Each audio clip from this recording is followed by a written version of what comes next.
রাতটা ছিল অদ্ভুত নীরব। বাইরে বৃষ্টি পড়ছিল টুপটাপ। আর ঠিক তখনই কিরিটির দরজায় একজন অনাহুত অতিথি, মুখে আতঙ্ক, চোখে ভয়। সে বলল, আমার রানীমা ধীরে ধীরে মরছেন, কিন্তু কেউ জানে না কেন। কিরিটি থমকে গেল, কারণ মৃত্যুর গন্ধ আছে, কিন্তু দোষী নেই। শুনতে থাকুন কেয়ার অফ কাহিনীর আজকের গল্প, নিহার রঞ্জন গুপ্তর কিরিটি কাহিনী, মৃত্যু বিষ। এক অদৃশ্য মৃত্যুর ছায়া, আর তার ভেতরে লুকোনো এক ভয়ঙ্কর সত্য।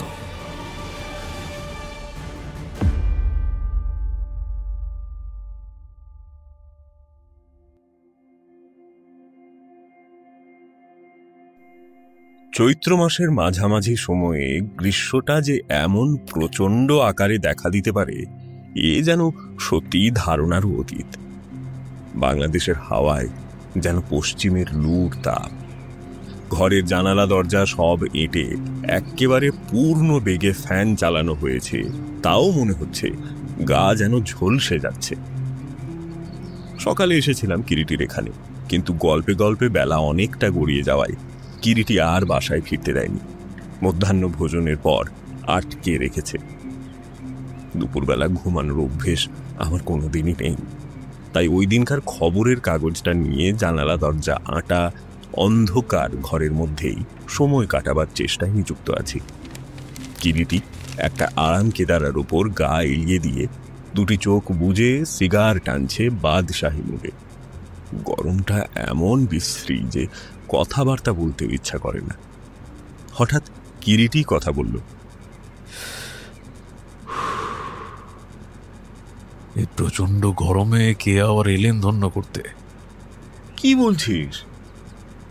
কেন, শ্রেণীতে জুতোর শব্দ পাচ্ছিস না? সত্যিই তো, কান পেতে শুনলাম একটা ধীর জুতোর শব্দ সিঁড়ি বেয়ে উঠে আসছে। ভদ্রলোক শৌখিন ও কেতাদুরস্ত, বিলাতি শিক্ষার আভিজাত্য আছে বলে মনে হয়। তুই বুঝলি কেমন করে? জুতোর শব্দ থেকেই বোঝা যায়। আমাদের সাধারণ বাঙালিদের মতো মচমচ শব্দ তুলে আসছেন না।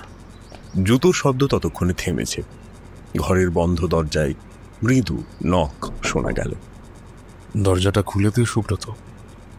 না, জ্বালালে দেখছি। উঠে আবার জামাটা গায়ে চাপিয়ে নিলাম। একটু সভ্যভব্য হয়ে দরজা খোলা ভালো, কে জানে কোন অভিজাত সম্প্রদায়ের মানি লোক এসেছেন। দরজা খুলে দিতেই যিনি ঘরে ঢুকলেন, প্রথম দৃষ্টিতেই তিনি কিন্তু আমার মনোযোগ আকর্ষণ করলেন। শুধু তার চেহারার মধ্যেই নয়, তার বেশভূষার মধ্যেও একটা রুচি আর অদ্ভুত পরিচ্ছন্নতা একান্তভাবেই যেন স্পষ্ট। মিস্টার কিরিটি রায়? আমারই না, বসুন। কিরিটির ডাকে আগন্তুক তার পাশেরই একটা সোফায় বসলেন। নমস্কার, আমার নাম তেজেশ ঘোষ, হাইকোর্টে প্র্যাকটিস করি। অসময়ে এসে আপনাকে বিরক্ত করবার জন্য আমি দুঃখিত মিস্টার রায়, কিন্তু আমার প্রয়োজনটা এত বেশি যে বিরক্ত না করে আপনাকে পারলাম না। না না, তাতে আর কি হয়েছে? ভদ্রলোক নিজের পরিচয় দিলেন। বিলেত ফেরত ব্যারিস্টার, বয়স 35-এর ঊর্ধ্বে নয়, সুঠাম, লম্বা চওড়া, ফর্সা চেহারা, পরিধানে দামি সাদা সিল্কের স্যুট, মারুন কালারের টাই, পায়ে দামি চকচকে অক্সফোর্ড শু। মিস্টার তেজেশ ঘোষ কথা শুরু করলেন।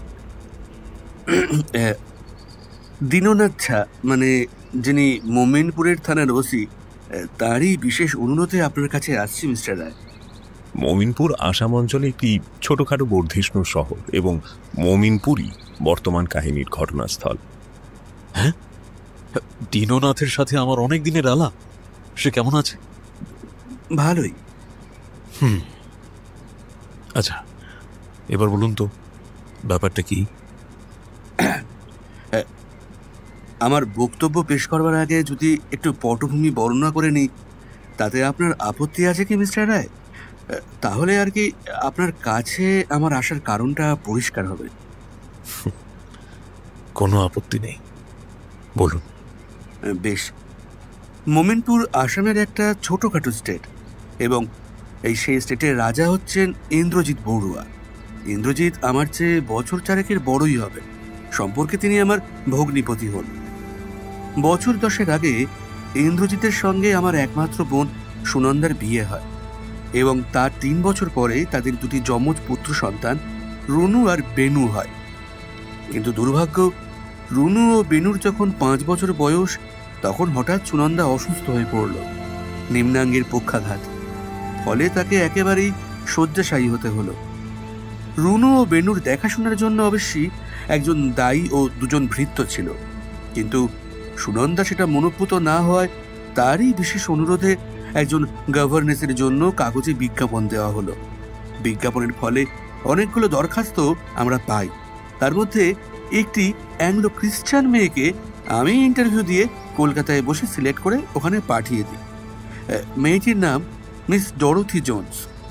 ডরোথির বয়স 24-25 হবে, এবং মেয়েটি যে কথাবার্তায় শুধু চটপটে তাই নয়, শিক্ষিতা ও মার্জিত রুচি সম্পন্না, পরিষ্কার পরিচ্ছন্ন ও অত্যন্ত সফট হার্টেড বলেই মনে হয়। এই পর্যন্ত বলে তেজেশ একটু থামলেন। বুক পকেট থেকে একটা হাতির দাঁতের সুদৃশ্য সাদা সিগারেট কেস বের করে প্রথমেই কিরিটিকে অফার করলেন ঘোষ সাহেব। কিরিটি মৃদু হেসে মাথা নাড়ল। নো থ্যাঙ্কস, সিগারেটটাই আমি বেশি পছন্দ করি। I C. তেজেশ একটা সিগারেট বের করে তাতে আগুন ধরালেন।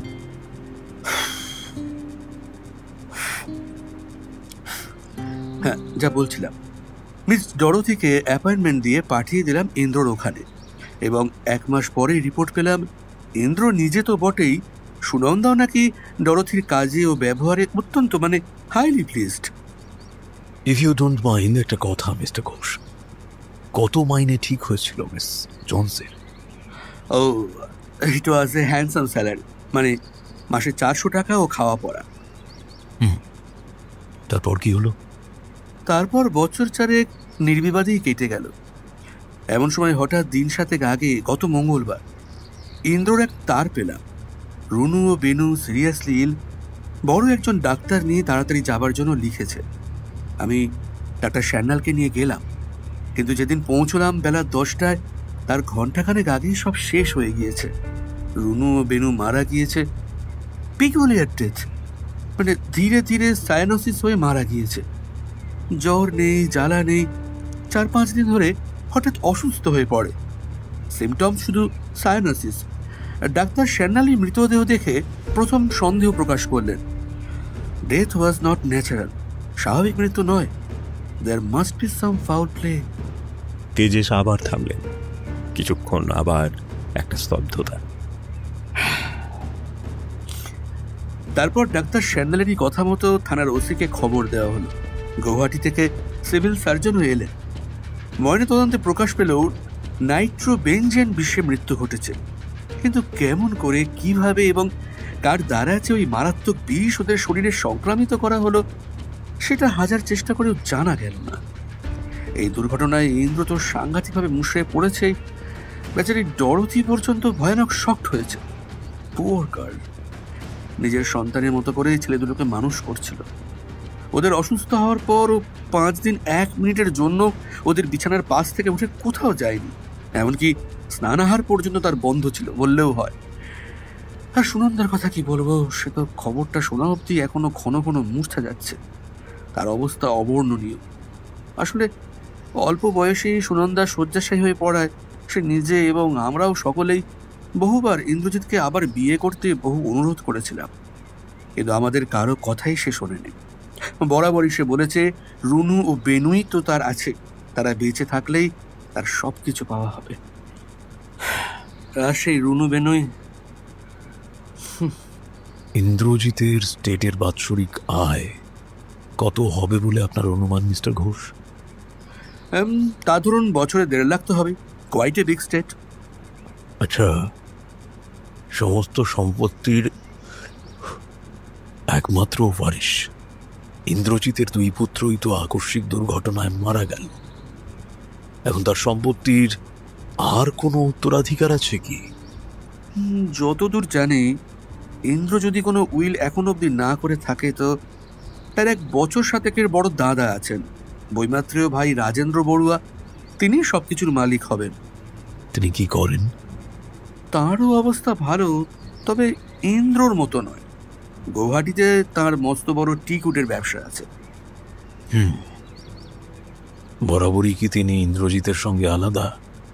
হ্যাঁ, রাজা রঞ্জিত বড়ুয়া, ওদের বাপ বেঁচে থাকতেই দুজনকে সব আলাদা ব্যবস্থা করে দিয়ে গিয়েছিলেন। তবে ওই সময় ইন্দ্রর মা, মানে রাজার স্ত্রী, জীবিত থাকায় ইন্দ্রর শেয়ারটাই ভারী হয় ভাগে। এই রাজেন্দ্র বড়ুয়ার সংসারে কে কে আছেন? তার স্ত্রী ও 1 মেয়ে। মেয়েটির বিয়ে হয়ে গিয়েছে। প্রচুর খরচ করে লন্ডন ইউনিভার্সিটির কেমিস্ট্রিতে ডক্টরেট ছেলের সঙ্গে একমাত্র মেয়ের বিয়ে দিয়েছিলেন রাজেন্দ্র বড়ুয়া। কিন্তু জামাইটি তেমন সুবিধার হয়নি, প্রচণ্ড মাতাল ও জুয়ারি।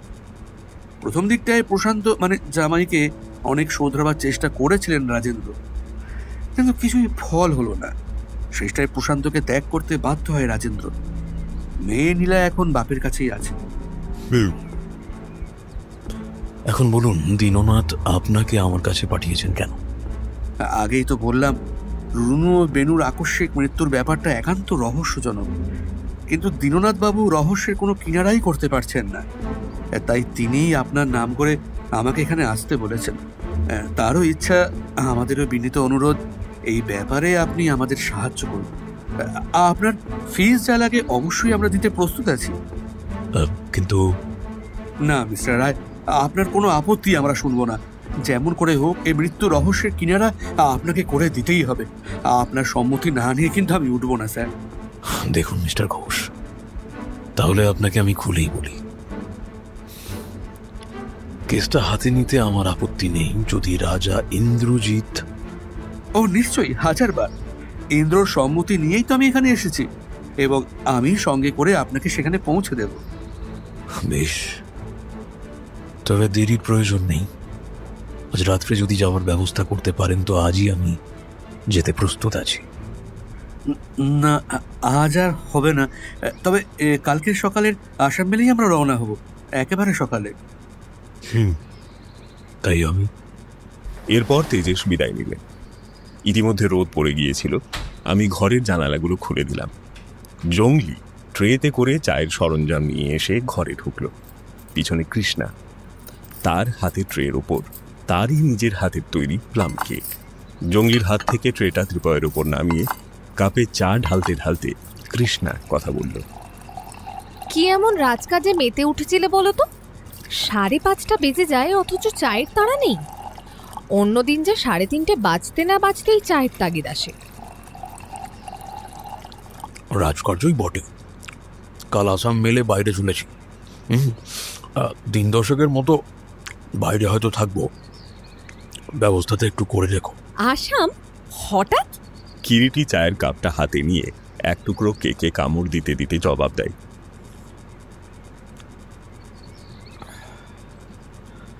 হঠাৎই বটে, সত্যান্বেষণের ব্যাপার। বাহ, আমিও তাহলে সঙ্গে যাব। মনীষীরা বলে গিয়েছেন, পথে নারী বিবর্জিতা। অতএব হে নারী, তোমার তো যাওয়া হতে পারে না। না, তাই বই কি? তা তোমার এই মনীষীরা কেউ বিবাহিত ছিলেন না বোধহয়, তাই না? কারণ বিয়ে হলে তো এসব বলার সাহসই পেতেন না। আমি একা একা এই কলকাতার গরমে সিদ্ধ হব, আর ওনারা যাবেন আসাম। ও সব চলবে না। হয় আমিও যাব, না হলে তোমাদেরকেও যাওয়ার ইচ্ছা বর্জন করতে হবে। ঠিক বলেছ কৃষ্ণা, তা তো চলবে না, তুমিও যাবে।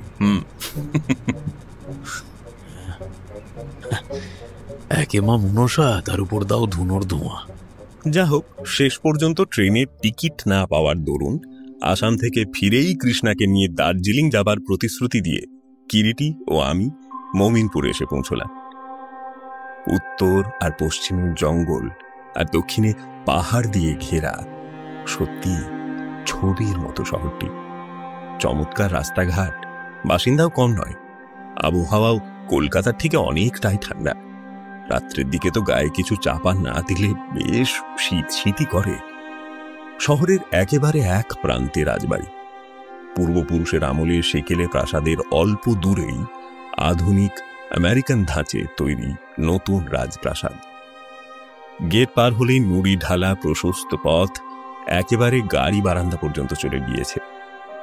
দুপাশে বাগান, অজস্র দেশি বিদেশি ফুলের বিচিত্র রঙিন সমাবেশ। একপাশে টেনিস লন, অন্যদিকে আস্তাবল আর গ্যারেজ। রাজা ইন্দ্রজিতের ঘোড় সওয়ারির প্রতি আগ্রহের জন্য ভালো ভালো 4-5টি ঘোড়াও আছে। প্রকাণ্ড 3 তলা বাড়ি, নিচের তলাতেই একটা প্রকাণ্ড সুসজ্জিত ঘরে আমাদের থাকবার ব্যবস্থা হয়েছিল। স্টেশনে গাড়ি নিয়ে আমাদের অভ্যর্থনা করতে গিয়েছিলেন রাজার পার্সোনাল সেক্রেটারি মণিময় গাঙ্গুলি। গাঙ্গুলি মশাইয়ের বয়স 50-এর প্রায় কাছাকাছি। বলিষ্ঠ কর্মঠ পুরুষ, গত 12 বৎসর ধরে রাজার কাজে নিযুক্ত আছে। বেলা 11টা নাগাদ আমরা প্রাসাদে পৌঁছেছিলাম। তিনি আমাদের বিশ্রামের ও খাবারের ব্যবস্থা করে দিয়ে এবং সব সময় আমাদের ফাই ফরমাস খাটবার জন্য একটি ভৃত্য নিযুক্ত করে দিয়ে বিদায় নিলেন এবং ব্যারিস্টার ঘোষ সাহেবও ভেতরে চলে গেলেন। আসবার পথেই ট্রেনে ঘোষ সাহেবের সঙ্গে আলাপ পরিচয় জমে ওঠে। চমৎকার অমায়িক সাদাসিধে লোক, মনের মধ্যে কোথাও ঘোর প্যাঁচ নেই। উচ্চ বংশের সন্তান এবং এককালে অবস্থা খুব ভালো থাকলেও ইদানিং 2 পুরুষে অবস্থাটা খুবই খারাপ হয়ে পড়ে।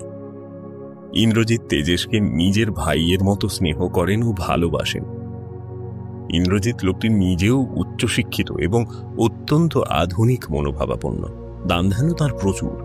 তার অমায়িক দিলখোলা স্বভাবের জন্য সকলেই তাকে যথেষ্ট ভালোবাসে এবং তার পারিবারিক দুর্ঘটনার জন্য স্থানীয় সকলেই বিশেষভাবে দুঃখিত। সমস্ত দুপুরটা এক টানা বিশ্রাম নেওয়ার পর দুজনে আমরা ঘরে বসে খোশ গল্প করছি।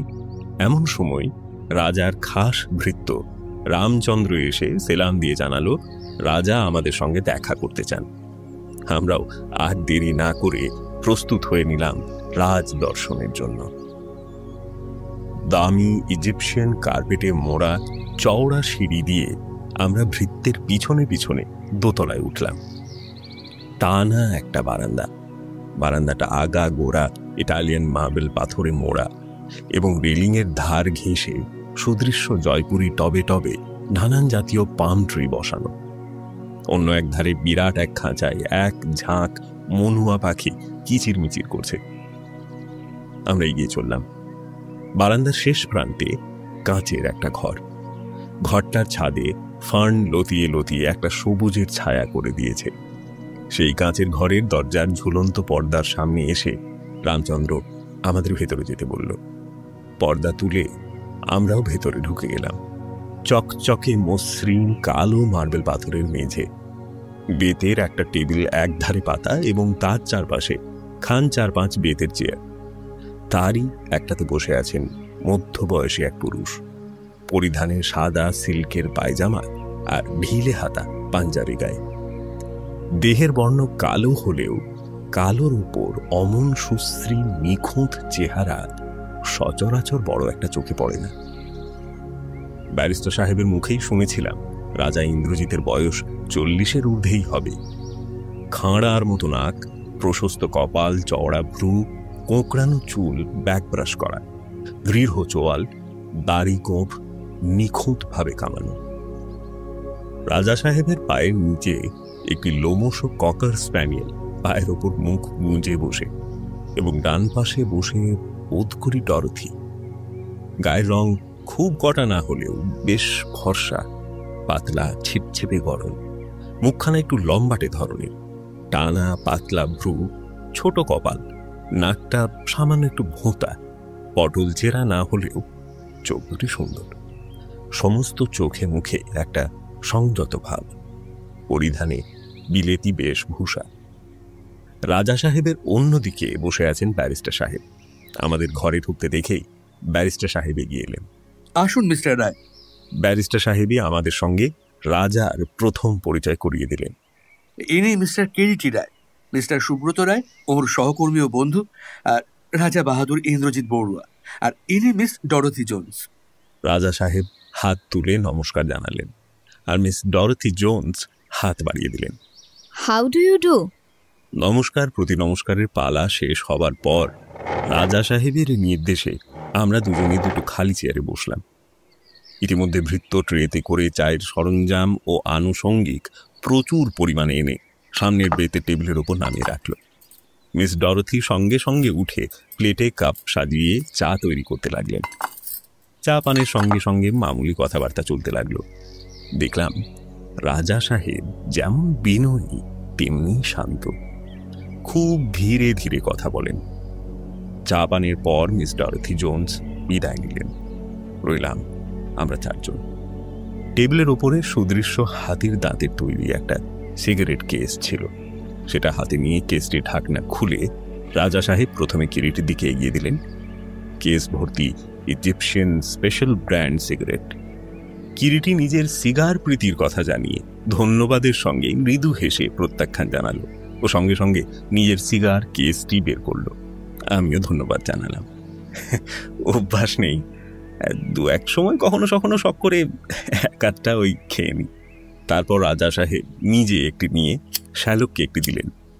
সিগারেটে অগ্নি সংযোগ করে কয়েকটা মৃদু টান দিয়ে কথা শুরু করলেন তিনি। মিস্টার রায়, তেজুর মুখে সবই নিশ্চয়ই শুনেছেন।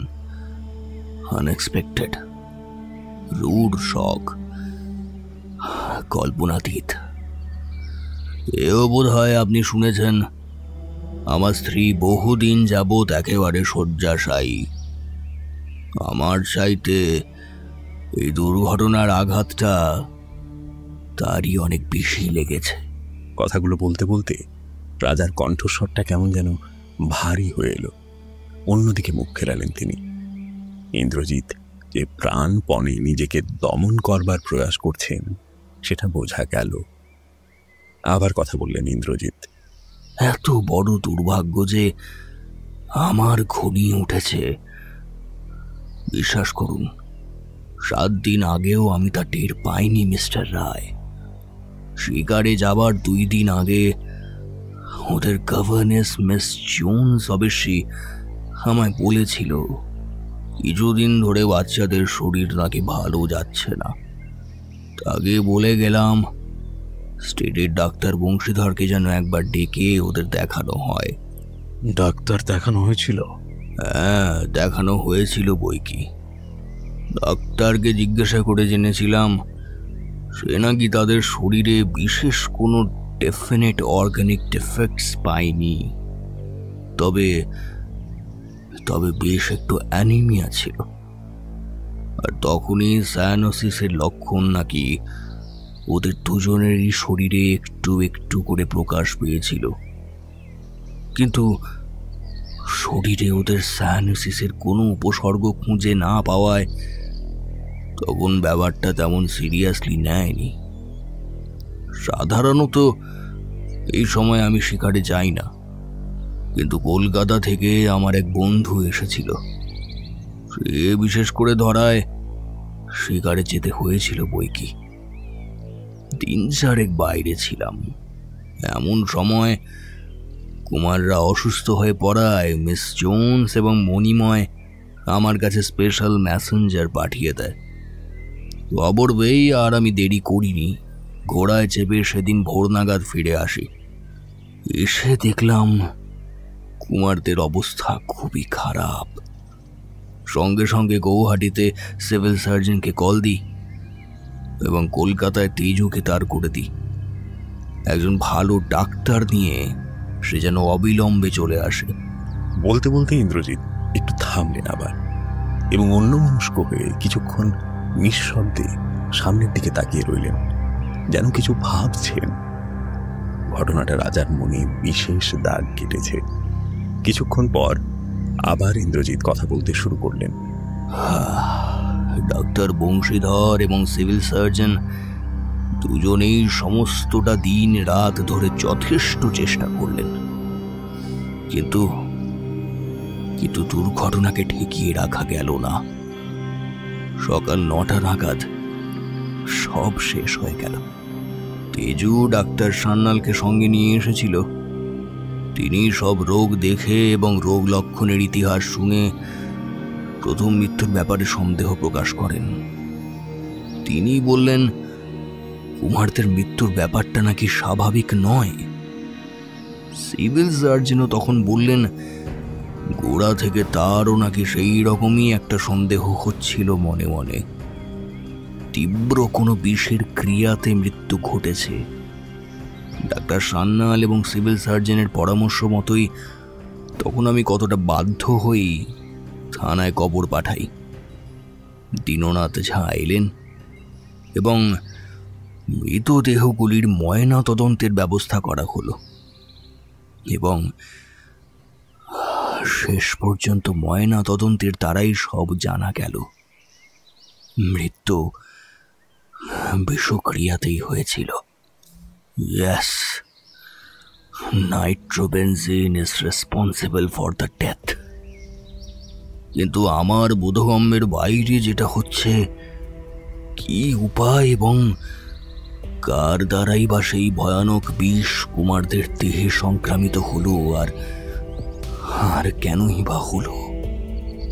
অথচ ভেবে দেখতে গেলে সাধারণ বুদ্ধিতেই বুঝি যে কুমারদের ঘনিষ্ঠ সম্পর্কে যারা ছিল তারা ছাড়া তো আর কেউ তাদের বিষ প্রয়োগ করতে পারে না। কারণ আমার কঠিন নির্দেশ ছিল কুমাররা যেন কখনো কোনো কারণে এই প্রাসাদের বাইরে না যায়। বিকালে একবার করে গাড়িতে চাপিয়ে কুমারদের বাইরে নিয়ে যাওয়া হতো। সঙ্গে থাকতো ওদের প্রাইভেট টিউটর ধরণীধর চালিহা, তারই হেফাজতে থাকতো কুমারেরা। কিন্তু ধরণীধরকে বলাই ছিল কোথাও গাড়ি থামিয়ে যেন ওদের গাড়ি থেকে না নামতে দেওয়া হয়।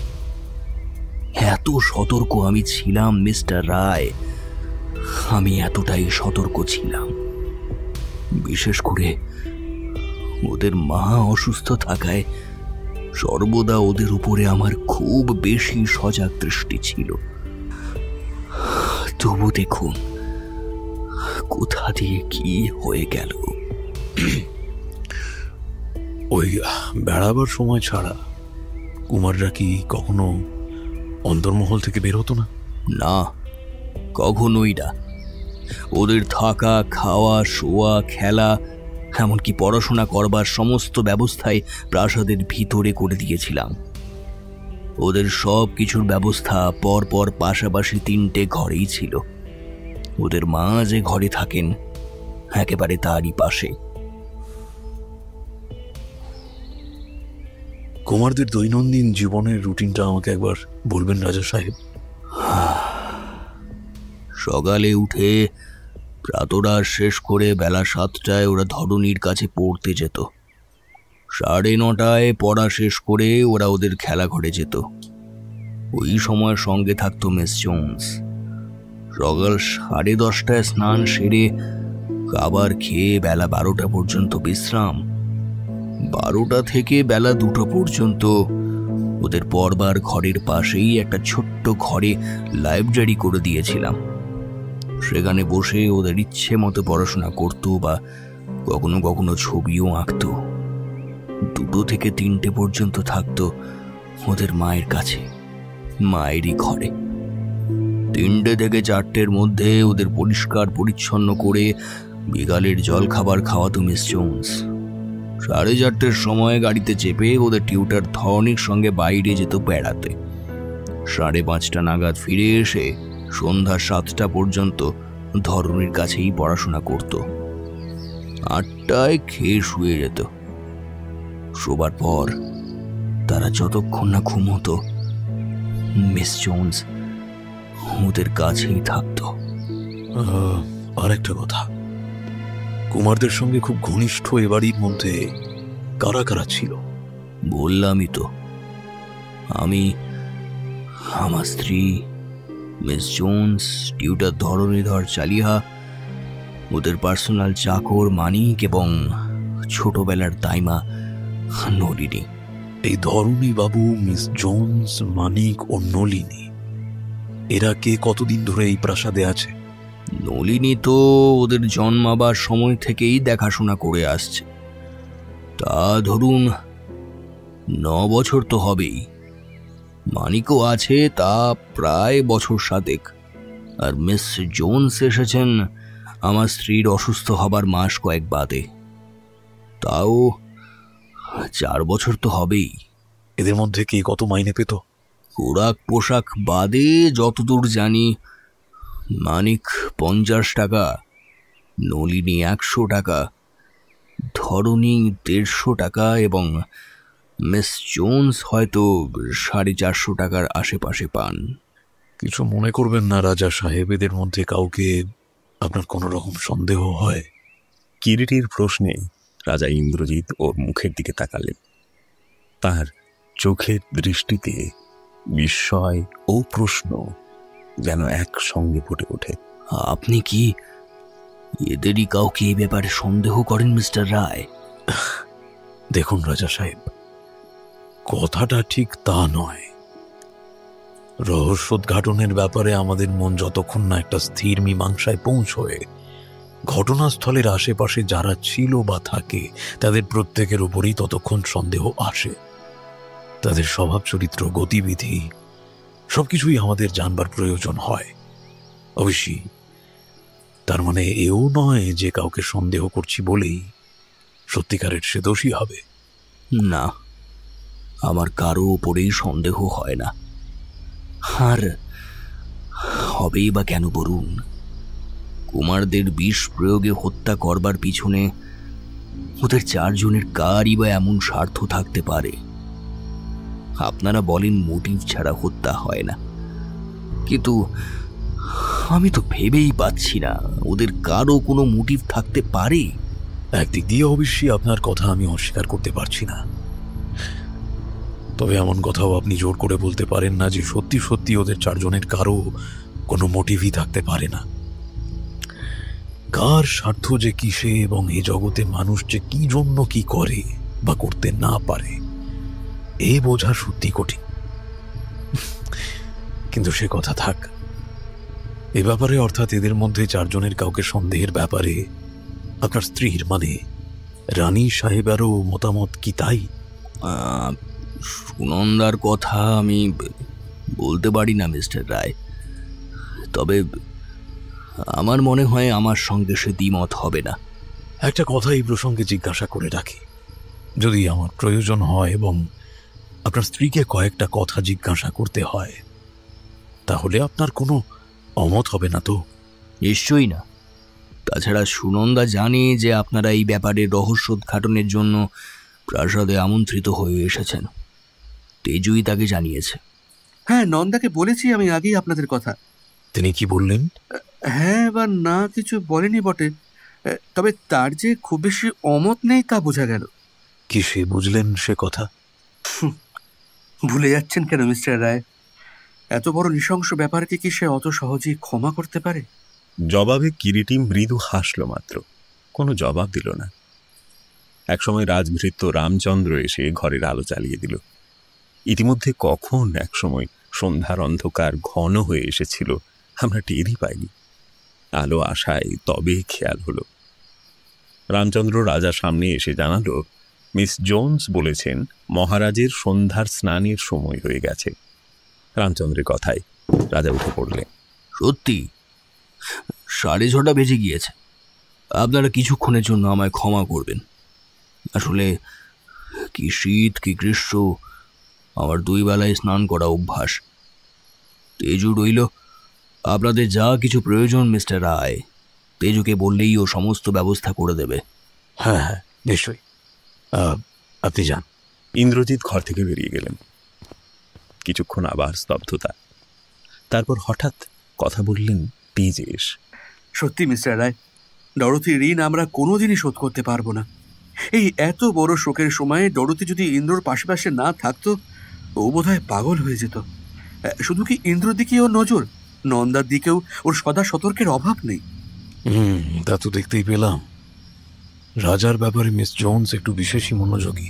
আমি বারিকের জন্য চমকে কিরিটির মুখের দিকে তাকালাম, কিন্তু তার পাথরের মতো ভাবলেশহীন মুখের রেখার কোনো পরিবর্তনই আমার চোখে পড়ল না।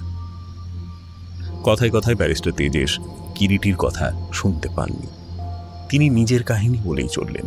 বিয়ের পর বছর 5 নন্দার ইন্দ্রকে দেখে মনে হতো পৃথিবীতে ইন্দ্র ও নন্দার মতন এমন হ্যাপি পেয়ার বুঝি হয় না। কি আমোদেই না ওরা ছিল, আর কি হইচই না করতো। কিন্তু সব কিছু যেন একেবারে স্তব্ধ হয়ে গেল হঠাৎ নন্দা অসুস্থ হয়ে পড়া। ওর মুখের হাসি যেন একেবারে ব্লটিং পেপার দিয়ে চিরদিনের মতো কে শুষে নিল। ইন্দ্রর সে সময়কার দিনগুলোর কথা এখনো আমার মনে আছে। How rest he looked. তারপর ডরোথি এসে একটু একটু করে আবার ইন্দ্রর মধ্যে পরিবর্তন এনেছে। এতে মানে রাজা সাহেবের এই পরিবর্তনে আপনার বোন সুনন্দা দেবী নিশ্চয়ই সুখী হয়েছেন খুব। হ্যাঁ, তা তো হয়েছে বই কি। আগে তো ইন্দ্র সবসময় নন্দার কাছে কাছে তার রোগসজ্জার আশেপাশে থাকতো। এখন তবু আবার কিছুদিন থেকে বাইরে একটু আধটু বের হয়। অসুবিধা না হলে চলুন না একবার রানী সাহেবার সঙ্গে একটু আলাপ করে আসি মিস্টার ঘোষ। যাবেন?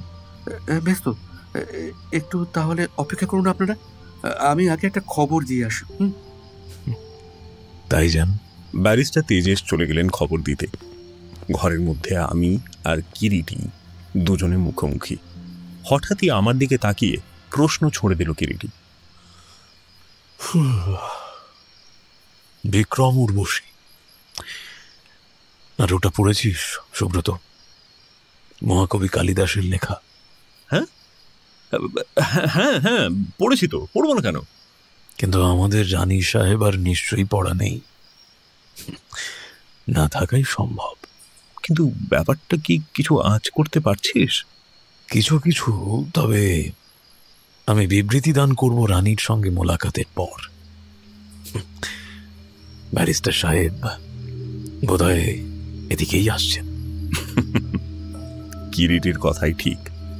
ব্যারিস্টার তেজেশ এসে ঘরে ঢুকলেন। চলুন মিস্টার রায়। বিরাট প্রাসাদ, টানা দুটি বারান্দা পার করে আমরা ব্যারিস্টার সাহেবের সঙ্গে সঙ্গে অন্দরে রানী সুনন্দার ঘরে এসে পৌঁছলাম। ভারী দামি ডিপ সবুজ রঙের পর্দা ঝুলছে বাইরে। পর্দা তুলে তেজেশ সব থেকে আগে ঘরে ঢুকলেন, তার পিছনে আমরাও ঢুকলাম ঘরে। বেশ প্রশস্ত ঘর, দেওয়াল ডিস্টেম্পার করা, ফিকে সবুজ রং। ঘরের মধ্যে আসবাবপত্রের বিশেষ কোনো বাহুল্য না থাকলেও সম্পদ, রুচি ও আভিজাত্যের একটা পরিচ্ছন্ন আভাস পাওয়া যায়। একটি ডাবল খাটের ওপর উঁচু বালিশে হেলান দিয়ে আধশোয়া অবস্থায় রয়েছেন রানী সুনন্দা। কোমর পর্যন্ত পশমের একটি সূচির কাজ করা চাদরে ঢাকা। খাটের পাশাপাশি দুটি শ্বেত পাথরের টেবিল। একটি টেবিলের ওপর সুদৃশ্য একটি টাইমপিস ও সবুজ ঘেরাটোপ দেওয়া টেবিল ল্যাম্প জ্বলছে। তারই নিচে একটি ফটো স্ট্যান্ডে বাঁধানো কুমারদের ফটো পাশাপাশি দাঁড়িয়ে। অন্য টেবিলটির ওপর খান কয়েক ইংরেজি বাংলা বই, ছোট একটি সুদৃশ্য দামি রেডিও সেট ও কয়েকটি ঔষধের শিশি। ঘরের দেওয়ালে কোনো ক্যালেন্ডার বা একটি ছবি পর্যন্ত নেই। ঘরের মেঝেটি সুন্দর। ঘরের ৩-৪টি জানালা, যদিও প্রত্যেকটি খোলা, তবে সূক্ষ্ম নেটের পর্দা খাটানো প্রত্যেকটি জানালায়। আমাদের ঘরে প্রবেশ করতে দেখে রানী সুনন্দায় হাত দুটি তুলে নমস্কার জানালেন। আসুন, বসুন। 3টি চেয়ারে আমরা 3 জনে বসলাম। রানী সুনন্দার মুখের দিকেই তাকিয়েছিলাম। জীবনে বহু সুন্দর রমণী চোখে পড়েছে, কিন্তু এমনটি যেন আর পূর্বে দেখিনি। শুধু শুধু সুন্দর নয়, আশ্চর্য, অপূর্ব।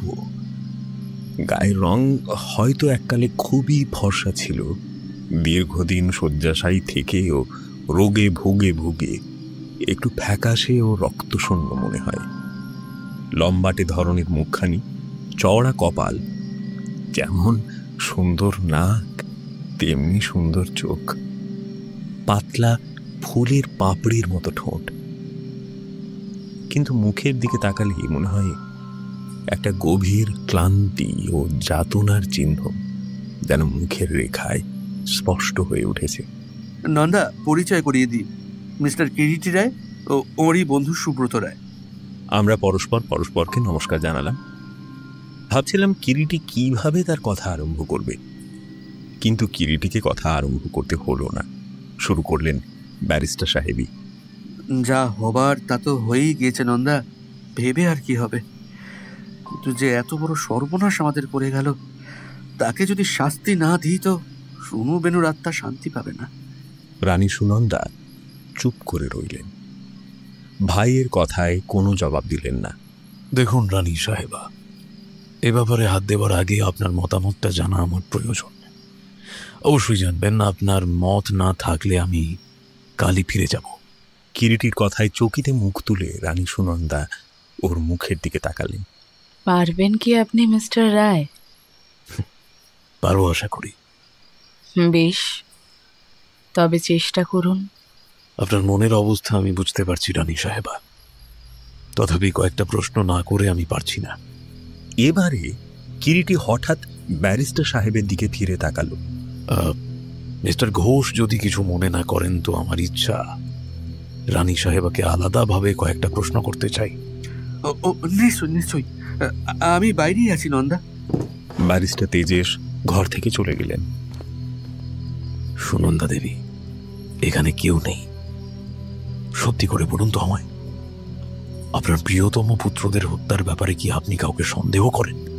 কিরিটির এই প্রশ্নে আচমকা রানী সুনন্দা কিরিটির মুখের দিকে চোখ তুলে তাকালেন। তার শান্ত বিষণ্ণ চোখ দুটি যেন সহসা ধারালো ছুরির ফলার মতো ঝকঝক করে ওঠে।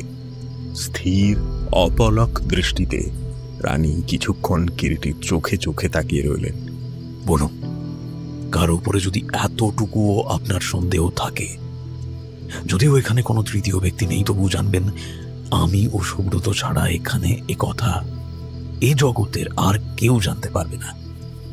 এমনকি কথা দিচ্ছি, আপনার স্বামী রাজা ইন্দ্রজিৎ জানতে পারবেন না, আপনি যদি ইচ্ছা করেন। কিন্তু রানী সুনন্দা নির্বাক, স্তব্ধ, স্থির নিশ্চল, যেন কোনো পাষাণ মূর্তি।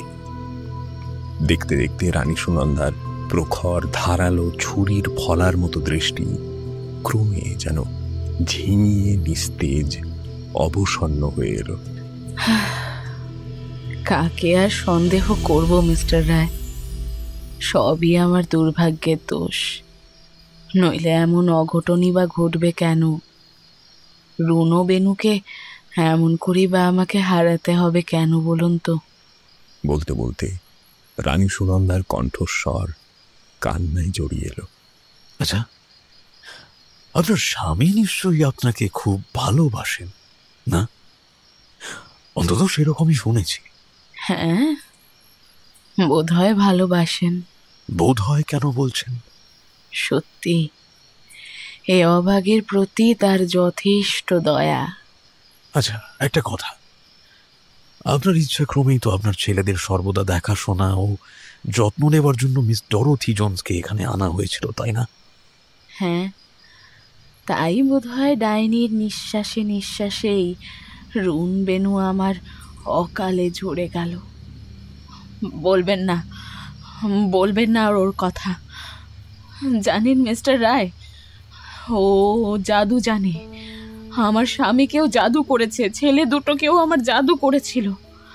যে রুন বেনু দিনে 10 বার করে আগে আমার ঘরে ছুটে ছুটে আসতো, গত 1 বছর ধরে ওরা এই ঘরের ছায়াও মারাতো না। সে হয়তো অসুস্থ, আপনি বিরক্ত হবেন, তাই আপনার কাছে ঘন ঘন তারা আসতো না। না না, আমি আমি ঠিক জানি, ওই ডাইনি বারণ করে দিয়েছিল নিশ্চয়ই। মিস ডরোথিকে আপনি সে কথা জিজ্ঞাসা করেননি কেন? জিজ্ঞাসা করব কি? ও শয়তানিকে কোনো কথা বলা যায়? ওই ডাইনি। রানী সুনন্দার কথা শেষ হলো না। আচমকায় ঘরের মধ্যে হাতে একটা গ্লাস নিয়ে ঢুকলো ডরোথি জোন্স। রানীর চোখের দৃষ্টি খোলা দরজা বরাবর ছিল। ডরোথিকে ঘরে ঢুকতে দেখার সঙ্গে সঙ্গেই রানী যেন হঠাৎ বদলে গেলেন, তার মুখের চেহারা আমায় তার কণ্ঠস্বর পর্যন্ত। ডরোথি, এসো এসো। রানী, তোমার হরলিক্স খাওয়ার সময় হয়ে গিয়েছে। পরস্পরের মধ্যে ইংরেজিতেই কথাবার্তা হচ্ছিল। দেখলাম রানী চমৎকার ইংরাজি বলতে পারেন। না, হরলিক্স আমি এখন খেতে পারবো না। তাই কি হয়? শরীর তাহলে টিকবে কি করে? খেয়ে নাও দেখি লক্ষ্মী মেয়ের মতো, একদম দুষ্টুমি করো না।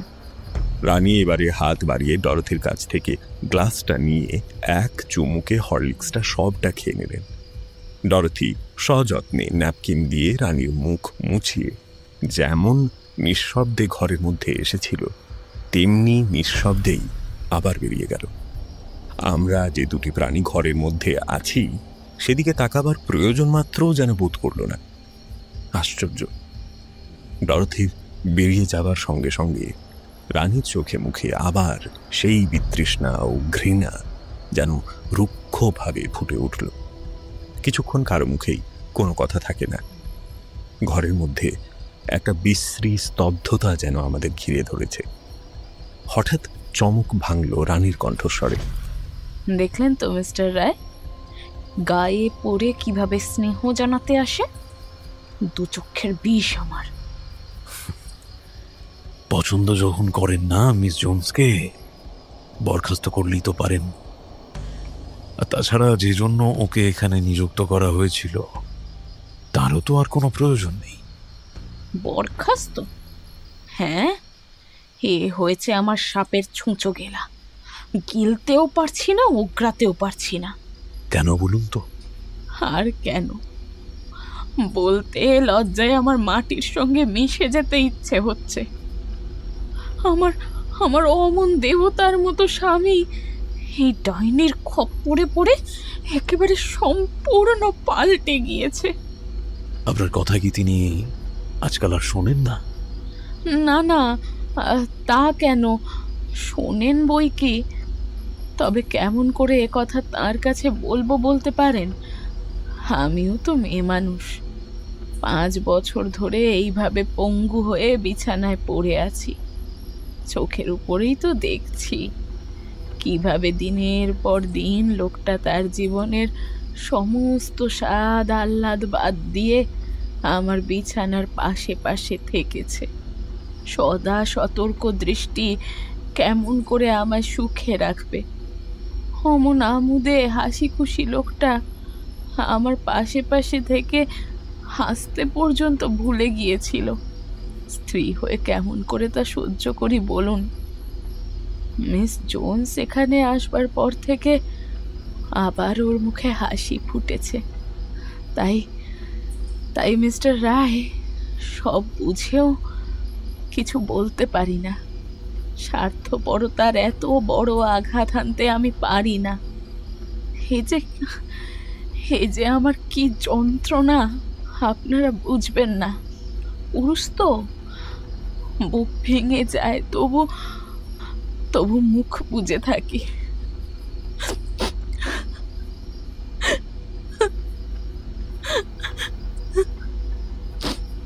কান্নায় রানী সুনন্দা একেবারে যেন ভেঙে পড়েন। নির্বাক আমরা দুজনে বসে থাকি। কি বা বলতে পারি, আর বলবার কি বা আছে? এইটুকুই বুঝতে পারি কি মর্মান্তিক যাতনায় এই নারীর বুকের ভেতরটা জ্বলে পড়ে খাক হয়ে যাচ্ছে। আঁচলে করে চোখের জল মুছলেন রানী। অথচ এ কথা স্বীকার না করলেও পাপের অবধি থাকবে না যে ও কি স্নেহে কি যত্নে সর্বক্ষণ আমার রুনু পেনুকে ঘিরে রাখত। পঙ্গু অসুস্থ মায়ের অভাব ও কিভাবে মিটিয়েছে। আচ্ছা সুনন্দা দেবী, আপনি কি কখনো ক্ষমা করবেন কথাটার জন্য? মিস জোন্সের প্রতি আপনার স্বামীর কোনো বিশেষ ভাবান্তর কি লক্ষ্য করেছেন? না, সত্যি বলবো, কোনোদিন কারো সম্পর্কে কোনো কিছুই কারো কাছ থেকে শুনিও নি, দেখিও নি। কিন্তু তাহলে কি হবে? আমার স্বামীর মুখের প্রতিটি রেখার সঙ্গে যে আমি পরিচিত। কোনো দিন মুখে কিছু না বললেও এবং কোনো দিন হাবে ভাবে কিছু প্রকাশ না পেলেও ওই মুখের দিকে তাকালেই যে আমি সব কিছু টের পাই। সে তো আপনার মনের ভুলও হতে পারে। ভুল? আপনি পুরুষ মানুষ মিস্টার রায়। নারী হলে বুঝতেন যেখানে সত্যিকারের ভালোবাসা আছে সেখানে নারী, বিশেষ করে স্ত্রী, তার স্বামীর মুখের দিকে তাকালেই সব কিছু বুঝতে পারে। গোপন কিছুই সেখানে থাকে না, ফাঁকি সেখানে চলে না। আপনি কি তাহলে আপনার সন্তানদের মৃত্যুর ব্যাপারে মিস জোনসকে সন্দেহ করেন রানী সাহেবা? না না, মেয়ে মানুষ হয়ে সে এ কাজ করতে পারে না। এটাই কি আপনার মনের কথা বলে জানবো সুনন্দা দেবী? নিশ্চয়ই। হাজার হোক, গত 4 বছর ধরে সন্তানের মতোই তো ডরথি রুন আর বেনুকে পালন করেছে। না না, তা কি করে হবে? তা হতে পারে না, তা হতে পারে না, না না না। শেষের দিকে মনে হলো রানী সুনন্দা যেন কতকটা নিজেকেই দোষ দিচ্ছেন। আচ্ছা, তাহলে আমরা উঠি রানী সাহেবা। নমস্কার জানিয়ে আমরা ঘর থেকে বেরিয়ে এলাম। বাইরে বারান্দায় পা দিতেই দেখি ব্যারিস্টার সাহেব বারান্দায় একটা বেতের হেলান দেওয়া চেয়ারে বসে ধূমপান করছেন। আমাদের ফিরতে দেখে উঠে দাঁড়ালেন। নন্দার সঙ্গে আপনাদের কথাবার্তা হলো মিস্টার রায়? চলুন, আমাদের নিচে পৌঁছে দেবেন। চলুন। এদিকে আবার থানা থেকে সংবাদ পেয়ে আপনার বন্ধু দীননাথ ঝা এসে অপেক্ষা করছেন। দীননাথ এসেছে? চলুন চলুন। চেহারায়, আদব কায়দায় ও কথাবার্তায় শ্রীযুক্ত দীননাথ ঝা একেবারে পুরোপুরি একজন আদি ও অকৃত্রিম পুলিশ অফিসার। মোটা সোটা ভারিক্কি প্যাটার্নের মেদবহুল চেহারা, এক জোড়া পাকানো গোঁফ, ছোট ছোট খুদে গোল গোল চোখ, নাকটা একটু ভোঁতা, দৃঢ় চৌকো চোয়াল। আমাদের ঘরে ঢুকতে দেখেই হাসি মুখে উঠে দাঁড়ালেন দীননাথ ঝা। আরে কিরিটি ভাইয়া, কেমন আছিস? ভালো। তারপর তোর কি সংবাদ বল? এই কেটে যাচ্ছে একরকম। শালার পুলিশের চাকরির মুখে ঝান্ডা মার। তা একে তো ঠিক চিনতে পারছি না। ও হ্যাঁ, আলাপ করিয়ে দিই। ইনি আমার বন্ধু সুব্রত। ও হ্যাঁ, নমস্কার সুব্রত বাবু। আমার কথাবার্তা শুনে আবার কিছু মনে করবেন না জানো? না না, কি আর মনে করব। কিরিটির স্কুল জীবনের সবটাই ও কলেজে বিএসসি পর্যন্ত দীননাথ তার সহপাঠী ছিলেন। বিএসসি পাশ করে মামার জোরে পুলিশ লাইনে ঢুকে পড়েন দীননাথ। যাকে এবারে আসল কথায় আসা যাক। এদের সঙ্গে আলাপ পরিচয় হলো? প্রাথমিকটা হয়েছে, মোটামুটি ব্যাপারটা জানলাম। এখন তোর মুখ থেকে শুনতে চাই। There is nothing much to add. আগাগোড়া ব্যাপারটাই একটা প্রকাণ্ড রহস্য। জানিসই তো আমার কি খুঁতখুঁতে মন। পুঙ্খানুপুঙ্খভাবে সব দেখেছি, সব খোঁজ নিয়েছি। যদিও বুঝতে পারছি এটা একটা ডেলিবারেট মার্ডার কেস, তবু যেন কোনো কাউকে ধরতে বা ছুঁতে পারছি না। বাড়ির প্রত্যেকেরই অ্যালিবাই আছে। জব্বর মার্ডার কেস বাবা। কিভাবে যে পয়জন করলো কে জানে। আর বিষও জোগাড় করেছে বটে মোক্ষম একদম, একেবারে নাইট্রোবেনজিন। পেলোই বা কোথায় আর কিভাবেই বা শরীরে প্রবেশ করালো, আগাগোড়া সবটাই যেন একটা মিস্ট্রি। স্টোমাক কন্টেন্টের অ্যানালিসিস করা হয়েছিল? হ্যাঁ, সেখানেও ঢং ঢং। রোগের 2 দিন যখন বাড়াবাড়ি, তখন তো স্রেফ লিকুইড ডায়েটেই ছিল। So nothing abnormal detected in the stomach content. কেবল রক্তে ও টিস্যুতে নাইট্রোবেনজিনের অ্যাবসর্পশনসের সাইন্স পাওয়া যেতেই বোঝা গেল it's a case of nitrobenzene poisoning. শরীরে কোনো ক্ষত চিহ্ন বা স্কার বা অ্যারিসন ছিল? না না, কিচ্ছু না। তবে আর কি বলছি বাবা, একেবারে গোলক ধাঁধায় ফেলেছে। এ দেখ না, মৃতদেহের 8-10টা ফটোগ্রাফ পর্যন্ত রেখে দিয়েছি। সি। পকেট থেকে একটা খাম বের করে দীননাথ ঝা এগিয়ে দিলেন কিরিটির দিকে। খামের ভেতর থেকে কিরিটি টেনে বের করলো 8-10টা পোস্টকার্ড সাইজের ফটো। একেবারে সম্পূর্ণ নিরাবরণ দেহের নানা ভঙ্গির ফটো মৃত কুমারদের। দিনু, কে তুলেছিল এই ফটো? কে আবার? এই শর্মা। কিরিটি বেশ কিছুক্ষণ ধরে একের পর এক ফটোগুলো হাতে নিয়ে নানাভাবে ঘুরিয়ে ফিরিয়ে তীক্ষ্ণ সজাগ দৃষ্টিতে পর্যবেক্ষণ করল। আর তারপর ওর মধ্যে থেকেই একটা ফটো আরো মনোযোগ সহকারে চোখের সামনে নিয়ে এল। ফটো তুলতে তুই শিখেছিস দেখছি। পায়ের পাতার মার্জিনে চওড়া ওটা কিসের দাগ পড়েছে দিনু? যদিও দাগটা খুব ফেইন্ট মনে হচ্ছে, জাস্ট আ লাইট শেড। ওই দেখি কিসের দাগ? দীননাথের সামনে ফটোটা এগিয়ে ধরে ওই নির্দিষ্ট জায়গাটায় আঙুল দিয়ে দেখালো কিরিটি। মনে পড়েছে। পায়ে আলতা পরবার মতো। 2 কুমারেরই পায়ের পাতার মার্জিনেও আঙুলের উপরে একটা করে ব্রাউন রঙের দাগ ছিল। গায়ের রং খুব ফর্সা থাকায় খুব আবছা ছিল যদিও, তাও আমার ক্যামেরা লেন্সটা খুব পাওয়ারফুল থাকায় সেটাও দেখছি উঠেছে। পায়ের পাতার মার্জিনে ও আঙুলের উপর ব্রাউন রঙের একটা ছোপ। এই ফটোগুলো আপাতত আমার কাছেই থাক। আপত্তি আছে নাকি তোর? আপত্তি বিন্দুমাত্র নয়। আরে তোর জন্যই তো ফটোগুলো তুলে রেখেছি। খুব ভালো কাজ করেছিস দিনু। এখন তোর জবানিতে বলতো কেসটা সম্পর্কে ইন ডিটেলস। ওকে তো আগেও বলেছি কিরিটি, কুমারদেব মৃত্যুর ব্যাপারটা যেমন আকস্মিক তেমনি মিস্টেরিয়াস। মাত্র 2-3 দিন ভুগে ছেলে দুটো গ্র্যাজুয়ালি একটু সিঙ্ক করে যেন মারা গেল। রোগী দেখে এখানকার ডাক্তার ও গুয়াহাটি সিভিল সার্জন তো ধরতেই পারলো না যে কি কারণে ওই ধরনের সাইন সিমটমস হচ্ছে। এদিকে কলকাতা হতে ডাক্তার সান্যাল এসে পৌঁছাবার আগেই সব শেষ হয়ে গেল, এবং ডাক্তার সান্যালই মৃতদেহ দেখে ফার্স্ট সাসপেক্টেড সাম ফাউল প্লে। ব্যাস পড়লো আমার ডাক। আমি এখানে এসে প্রথমেই এখানকার সব লোকগুলোর একটা সার্ভে করে ফেললাম। হত্যাকারীর লিস্টে তাদের মধ্যে কারা কারা পড়তে পারে। 1 নম্বর মিস ডোরথি চোপস। 2 নম্বর কুমারদের পুরনো ভৃত্য মানিকলাল। নাম্বার 3 ওদের দাইমা নলিনী। যদিও ফারফেরে নাম্বার 4 ওদের গার্জেন টিউটার ধরণীধর। রাজা ও রানী আউট অফ কোয়েশ্চেন। তারপরই ভাবলাম হত্যা যে করবে তার নিশ্চয়ই কিছু না কিছু একটা মোটিভ অর্থাৎ উদ্দেশ্য থাকবে। অতএব এক্ষেত্রে কার কি মোটিভ থাকতে পারে। নেক্সট স্টেপে এলাম জবানবন্দি। Now read this file. এর মধ্যেই সকলে জবানবন্দি পাবি। সামনে টেবিলের ওপর লাল ফিতে বাঁধা একটা ফাইল তুলে কিরিটির দিকে এগিয়ে দিলেন দীননাথ ঝা। জবানবন্দি দেখা গেল প্রত্যেকেরই নেওয়া হয়েছে, বাড়ির কেউই বাদ যায়নি। রাজা ইন্দ্রজিতের জবানবন্দি। কিরিটি একবার মাত্র চোখ বুলিয়ে উল্টে গেল। বিশেষ কিছু গ্রহণযোগ্য তার মধ্যে নেই। তারপরই রানী সুনন্দা দেবীর জবানবন্দি। আমরা ওই সন্ধ্যায় যতটুকু জেনেছি তার চাইতেও সংক্ষিপ্ত ও বিশেষত্বহীন। এবার ব্যারিস্টার তেজেশ চন্দ্রের বক্তব্য। কোনো গুরুত্বই দেননি দীননাথ ঝা, কারণ দুর্ঘটনার সময় তেজেশ চন্দ্র ঘটনাস্থল থেকে বহু মাইল দূরে ছিলেন এবং তার এখানে পৌঁছাবার আগেই কুমারদের মৃত্যু ঘটেছে। এরপরই জবানবন্দি নেওয়া হয়েছে দাইমা নলিনীর। বয়স প্রায় 35 এবং কুমারদের জন্মের সময় থেকেই প্রায় রাজবাড়িতে অবস্থান করছে। নলিনী এদেশের মেয়ে নয়, পাহাড়ি মেয়ে। দার্জিলিংয়ের দিকে তার বাড়ি।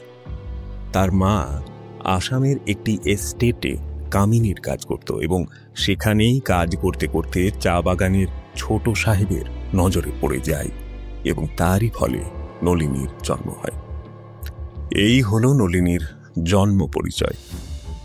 নলিনীর মায়ের অর্থাভাব ছিল না চা বাগানের ছোট সাহেবের অকৃপণ দাক্ষিণ্যের দৌলতে, এবং সাহেবের সাহচর্যে হোক বা অন্য কোনো কারণেই হোক, নলিনীকে তার মা 7 বছর বয়স থেকে কনভেন্টে রেখে দিয়েছিল তার 15 বছর বয়স পর্যন্ত।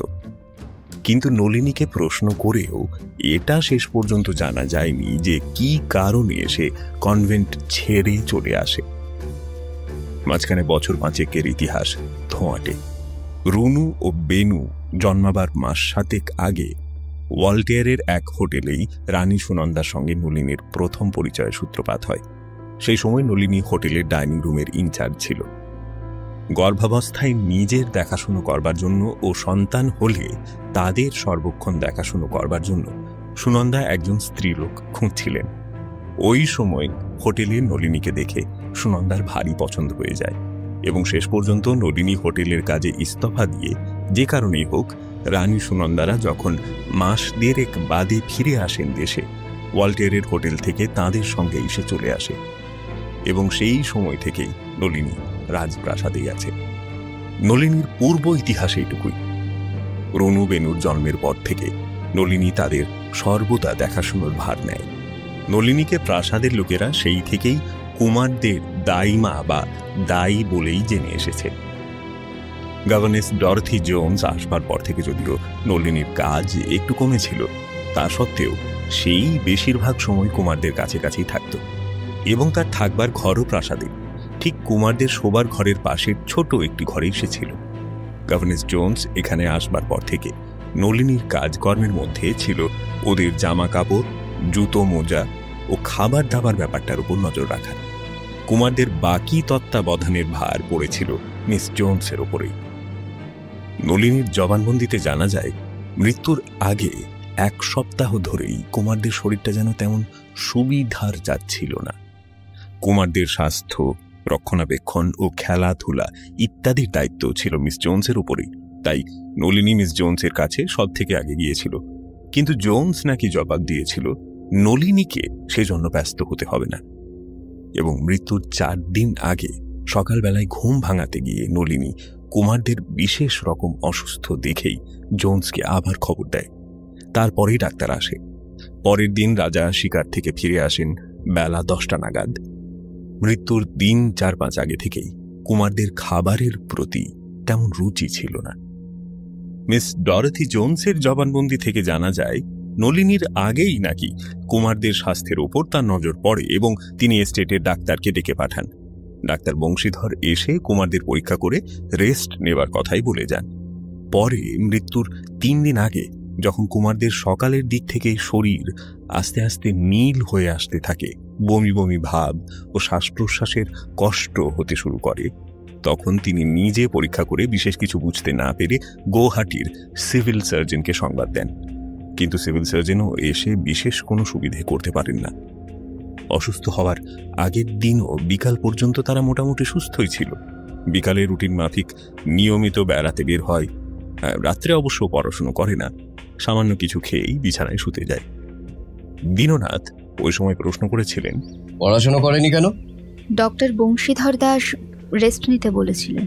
আচ্ছা, রাত্রে কুমাররা কি খেয়েছিল জানেন কিছু? না, কারণ কুমারদের খাওয়া দাওয়ার ব্যাপারটা নলিনী দেখাশোনা করত। এরপর ভৃত্য মানিকলালের জবানবন্দি। বিশেষ কোনো খবর তার কাছ থেকেও পাওয়া যায়নি। অসুস্থ হবার পর থেকে যদিও মানিকলাল ঘরের আশেপাশেই ছিল, তাকে ঘরে ঢুকতে দেওয়া হয়নি। অসুস্থ হবার দিন বিকালে অন্যান্য দিনের মতো মাস্টারবাবুকে নিয়ে কুমারদের সঙ্গে গাড়িতে করে বেড়াতে গিয়েছিল সে। সে সময় কুমারদের শরীরের অবস্থা কেমন ছিল? খুব ভালো বলে মনে হয়নি, কেমন যেন চুপচাপ ছিল। তারপর মাস্টার ধরণীধর জানায়, কুমাররা অসুস্থ হবার দিন 5 আগে থেকেই তাদের পড়াশুনো বন্ধ ছিল মিস জোনসের নির্দেশে। অর্থাৎ কারোর জবানবন্দিতেই বিশেষ কিছু জানা যায় না, ধোঁয়াটে অস্পষ্ট থেকে গিয়েছে সবটা। জবানবন্দির ফাইলটা পড়া শেষ করে কিরিটি অন্যমনস্কভাবে যখন ফাইলটা গুছিয়ে বাঁধছে, তখন দীননাথ আবার কথা বললেন। মোটিভের কথা যদি বলিস, তবে এক্ষেত্রে কারো কিছুই দেখা যাচ্ছে না। কুমারদের জন্যই এরা প্রত্যেকে চাকরিতে মোটা মাইনে নিযুক্ত ছিল।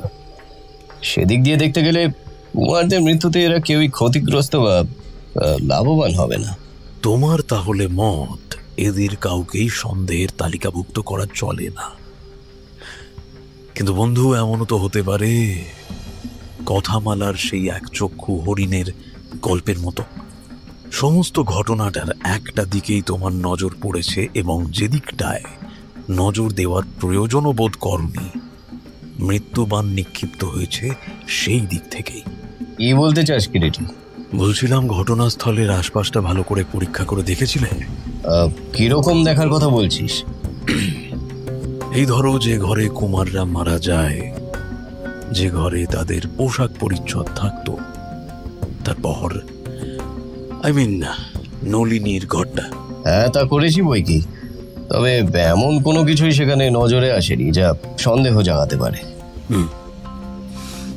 আচ্ছা, এই যাদের সব জবানবন্দি নিয়েছ, তাদের কারো কাছ থেকে প্রশ্ন করবার সময় এমন কোনো ঘটনার উল্লেখ কিছু শুনেছ যেটার কোনরূপ বিশেষ তোমার দৃষ্টি আকর্ষণ করেছে বা তোমার কাছে কোনো গুরুত্ব আছে বলে মনে হয়েছে?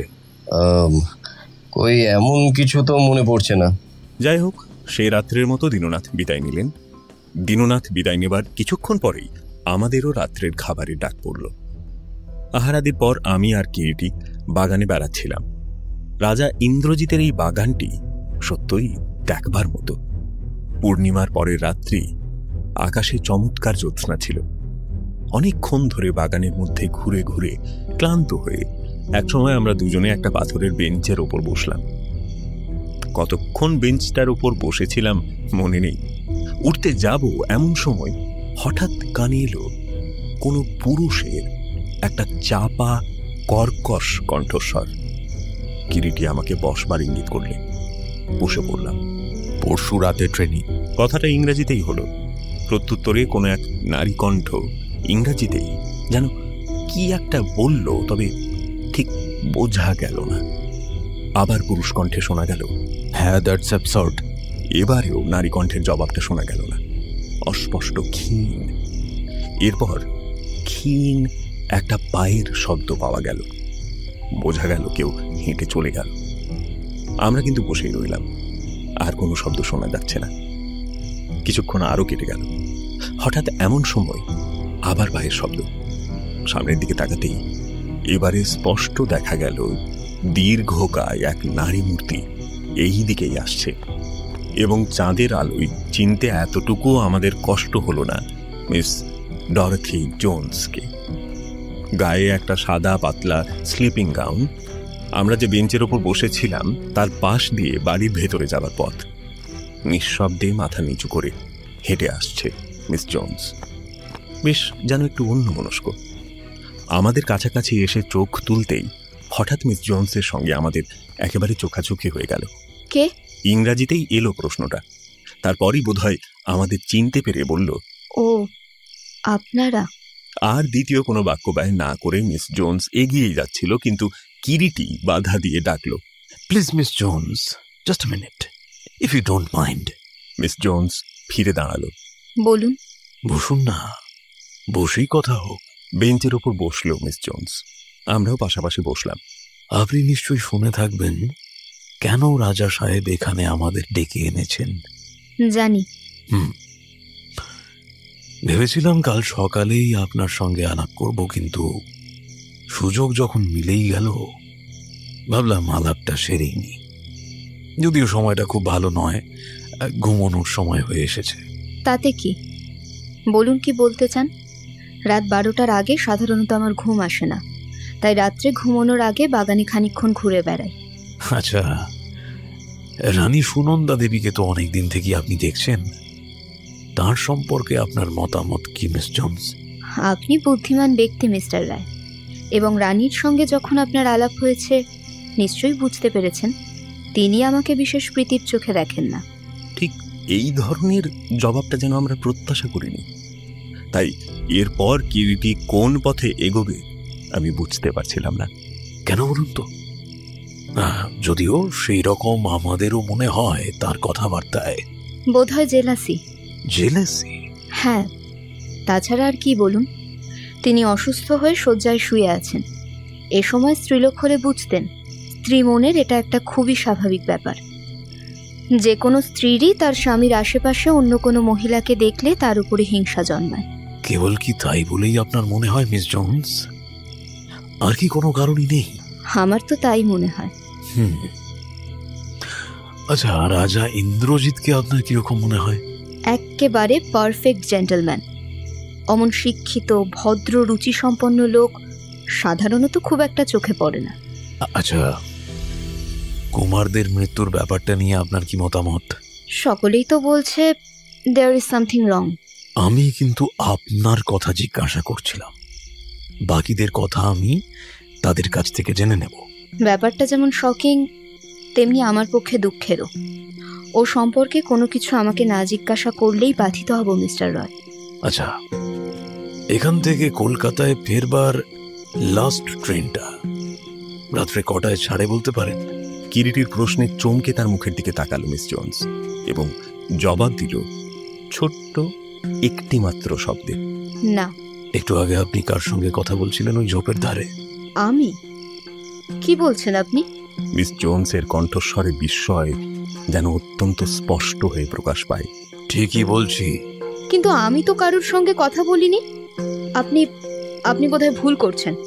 If you don't mind. তবে বোধহয় শোনবারই ভুল হয়েছে আমার। কিরিটি যেন কিছুক্ষণ কি একটা ভাবে মনে মনে, তারপর হঠাৎ আবার একটু থেমে প্রশ্ন করে, আপনি তো কুমারদের গভর্নেস ছিলেন, তারা তো মারা গিয়েছে, তাহলে আপনি এখনো এখান থেকে যাননি কেন? আশা করি ও প্রশ্নের আপনার কোনো অধিকার নেই, এ কথাটা আপনি ভুলবেন না। আচ্ছা, গুড নাইট।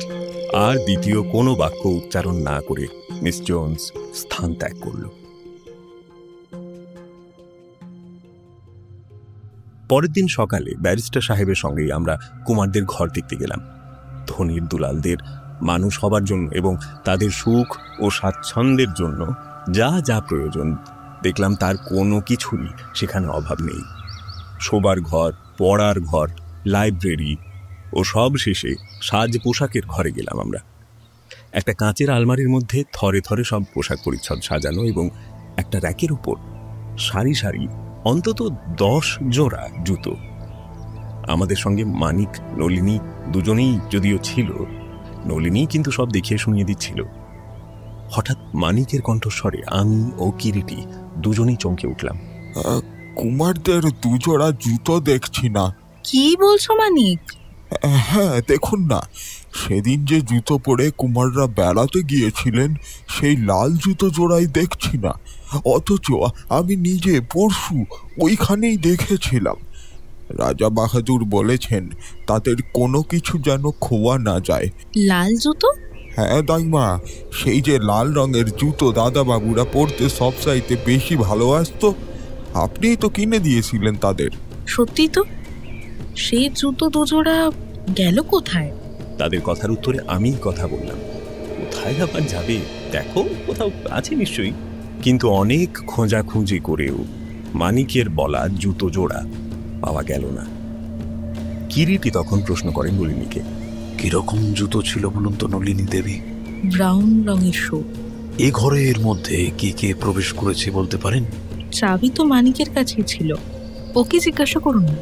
এই ঘরের চাবি কি তোমার কাছে ছিল মানিক? হ্যাঁ, কুমারদের মৃত্যুর পর হতে চাবি আমার কাছেই আছে, কেবল দিনে একবার করে এসে ঝেড়ে পছে ঠিক করে রেখে যাই। কাল ঝেড়েছিলে? সব ঠিক ছিল তখন?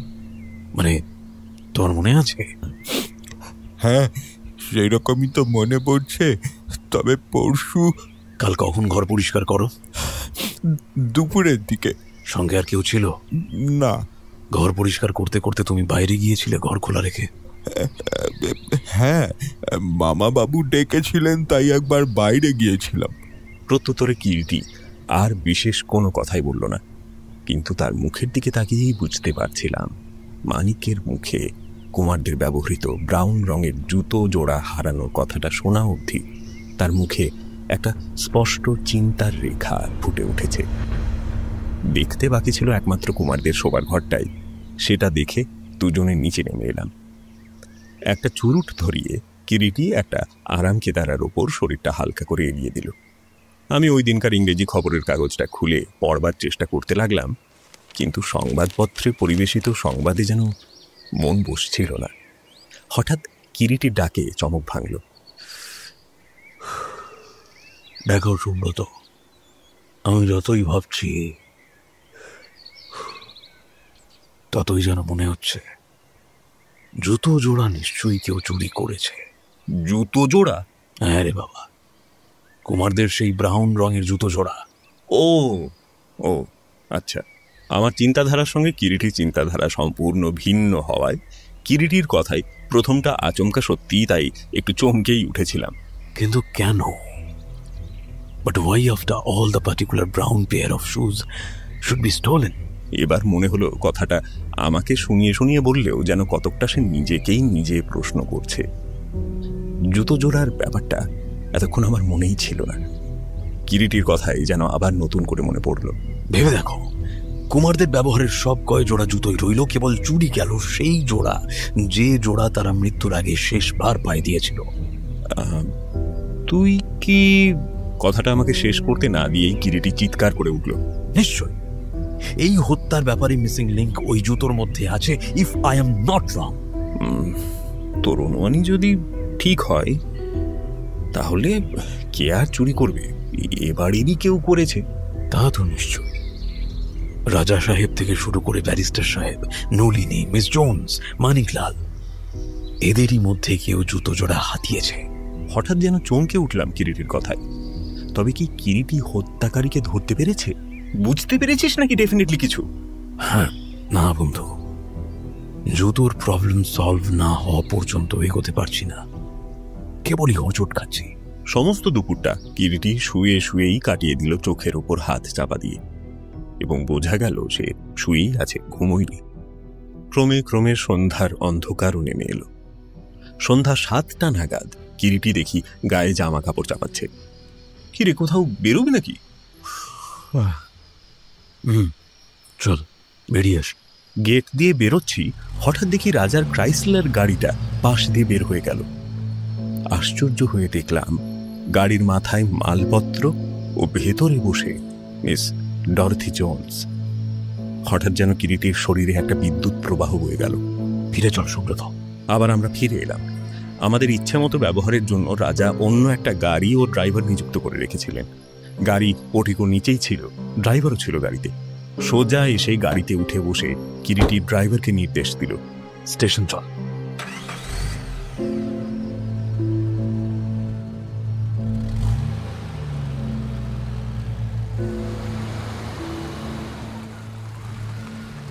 স্টেশনে এসে যখন পৌঁছলাম রাত তখন 7:45। খবর নিয়ে জানা গেল কলকাতার দিকে যাবার গাড়ি ছাড়তে তখনও মিনিট কুড়ি দেরি, এবং গাড়িটা এখান থেকেই ছাড়ে। প্ল্যাটফর্মের ওপরেই গাড়ি দাঁড়িয়েছিল। কিরিটি প্রত্যেকটা কম্পার্টমেন্টে দৃষ্টি দিতে দিতে গিয়ে চলল, কিন্তু কোথায় মিস ডরথি জোন্স? তার তো পাত্তাই নেই। চল সুব্রত, ফার্স্ট ক্লাস ওয়েটিং রুমটা একবার দেখি। কিন্তু এবারে আর নিরাশ হতে হলো না। সুইং ডোর ঠেলে ঘরে পা দিতে গিয়েই আমরা থমকে দাঁড়ালাম। পরস্পর পরস্পরের সামনাসামনি হাত ধরে দাঁড়িয়ে রাজা ইন্দ্রজিৎ ও মিস ডরথি জোন্স। নিঃশব্দে কিরিটি ও আমি সুইং ডোরটা ছেড়ে দিয়ে ফিরে এলাম প্ল্যাটফর্মের ওপর। গাড়ি ছাড়তে এখনো মিনিট 10 দেরি। প্ল্যাটফর্মের ওপরে একটা শিরীষ গাছের তলায় দুজনে দাঁড়িয়ে আছি। আমাদের দুজনেরই দৃষ্টি ওয়েটিং রুমের দরজার দিকে। হঠাৎ কিরিটির ডাকে নজর পড়ল দাঁড়িয়ে থাকা গাড়িটার একটা সেকেন্ড ক্লাস কম্পার্টমেন্টের দরজার সামনে কোট প্যান্ট পরিহিত এক সুশ্রী ভদ্রলোকের ওপর।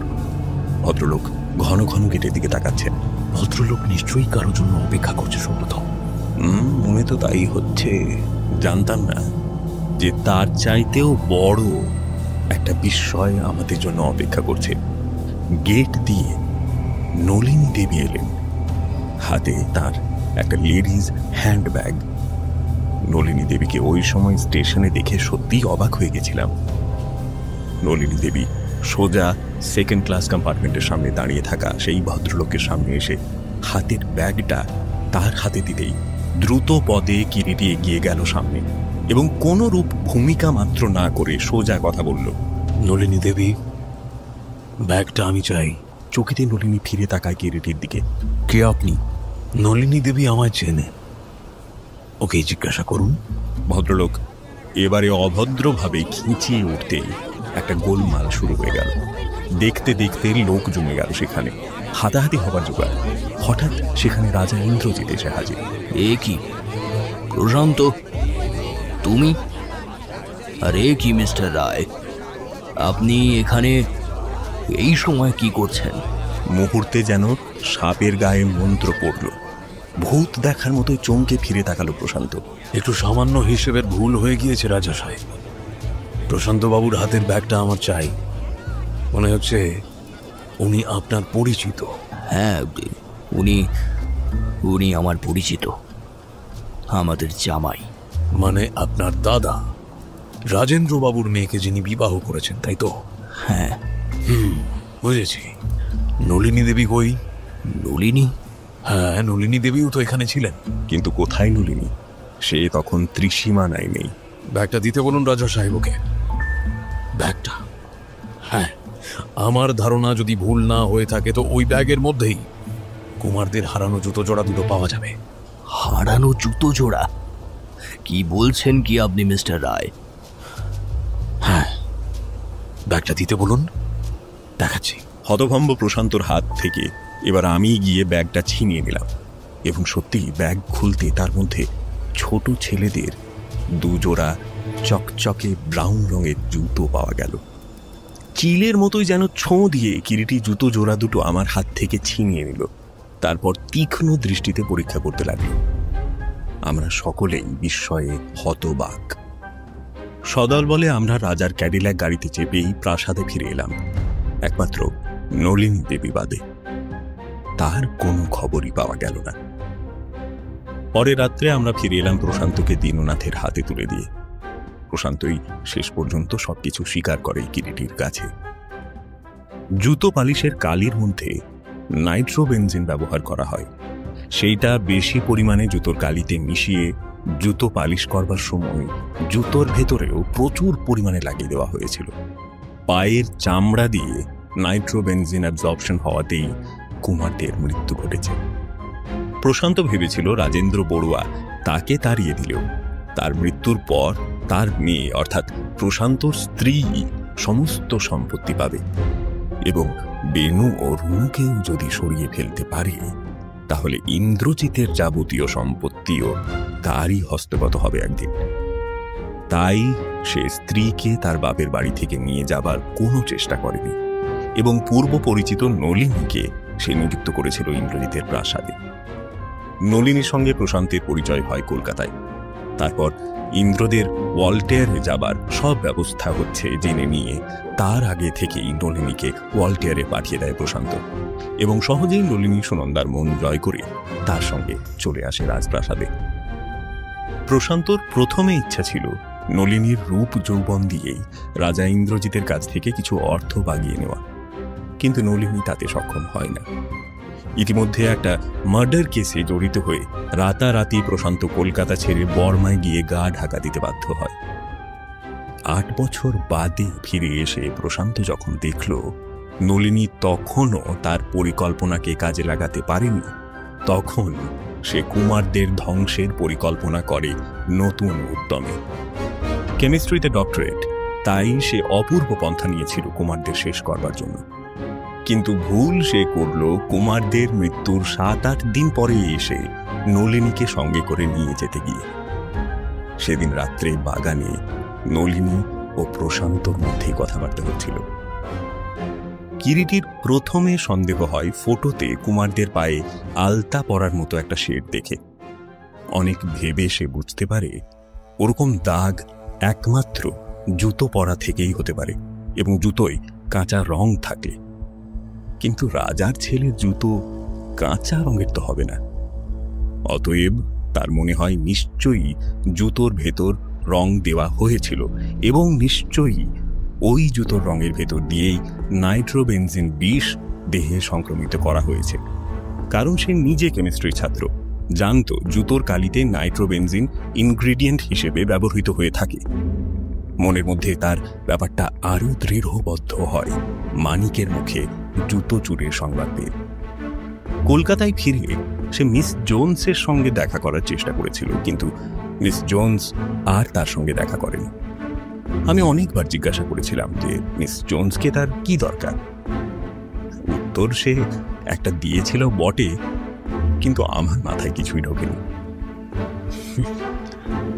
মানুষ বড় জটিল রহস্য রে সুব্রত, কিন্তু তার থেকেও বড় রহস্য হলো ভালোবাসা।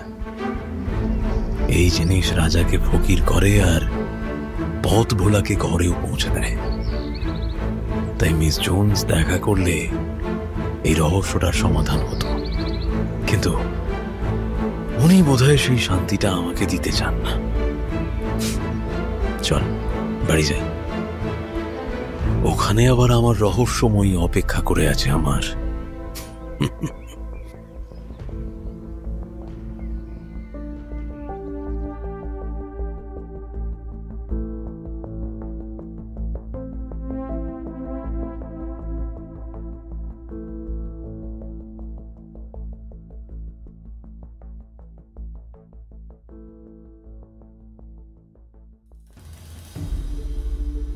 তুমি শুনছিলে কেয়ার অফ কাহিনীর আজকের গল্প, নিহার রঞ্জন গুপ্তর কিরিটি কাহিনী মৃত্যু বিষ। যদি ভালো লাগে একবার জানিও তোমার মতামত, কারণ তোমার প্রতিটা কথা আমাদের পরের গল্পের প্রেরণা। আজকের গল্পের নাট্যরূপ করেছেন ঐন্দ্রিলা সামন্ত। গল্পের সূত্রধার মানিকলাল ও প্রশান্তর চরিত্রে আমি অভিজিৎ। গল্প পাঠে তথা সুব্রতর চরিত্রে এনামুল। কিরিটির চরিত্রে কৌশিক, তেজেশের চরিত্রে সৌরভ, কৃষ্ণার চরিত্রে রুবিনা, মিস ডরথের চরিত্রে সৌমিলি, ইন্দ্রজিতের চরিত্রে শুভঙ্কর, সুনন্দার চরিত্রে বরষা, দীননাথের চরিত্রে শুভদীপ এবং নলিনীর চরিত্রে খুশি। আবহ নির্মাণে ফিনিক্স অডিওভার্স, প্রচ্ছদ নির্মাণে দীপঙ্কর। সমগ্র পর্ব পরিচালনা ও প্রযোজনায় টিম কেয়ার অফ কাহিনী। আজকের গল্পটি কেমন লাগলো জানাবেন কমেন্ট করে। গল্পটি ভালো লাগলে অবশ্যই শেয়ার করবেন আর চ্যানেলটিকে সাবস্ক্রাইব করবেন। আজ তাহলে এ পর্যন্তই। খুব তাড়াতাড়ি ফিরে আসব আরও একটি নতুন গল্প নিয়ে। শুনতে থাকুন, গল্পে থাকুন। শুভরাত্রি।